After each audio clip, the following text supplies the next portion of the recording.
Well, now to another major developing story. November 1st, just 2 days from now, 1.4 million Michiganders will lose SNAP benefits.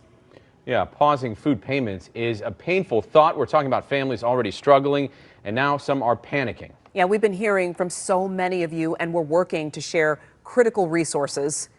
The numbers are staggering. According to the latest USDA data, nearly 500,000 kids depend on these benefits. This pie chart really puts it into perspective. Well, right here in Michigan, $3 billion in food assistance, and it's going to stop, at least for now.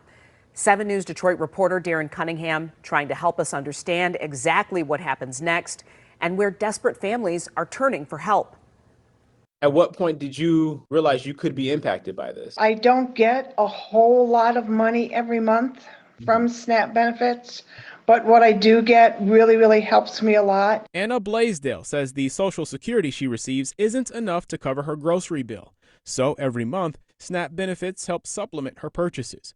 The Monroe County senior responded to a post on our station's social media. She says her jaw just about dropped when she received a message through her SNAP portal earlier this month, stating that her benefits could pause November 1st because of the government shutdown. I was kind of freaking out a little bit. It's like, now what do I do? We're anticipating that people are going to skip utility payments, rent payments, mortgage payments, which could set families, seniors, and anyone who uses SNAP back even further. Kyle DeBuck, the United Way's Vice President of Communications and Advocacy, says about 36% of households that receive SNAP benefits have an older adult who is benefiting. And he says more households are already turning to food pantries, which the United Way partners with. We've already seen in the last week a 50% increase to our 211 call line and people calling for food support. And that is only going to increase exponentially if these November payments are not issued. You've already seen stories, you've probably already done stories on food bank shelves being empty over the last couple months as grocery prices continue to rise, and now with the federal workers going without payments for the last month, and now we're going to have another 1.4 million people without food assistance. DeBuck says during past shutdowns, the federal government has allowed SNAP to be funded. The number one thing we're doing right now is we're asking people to join us in advocating and sending messages to our members of Congress and to the administration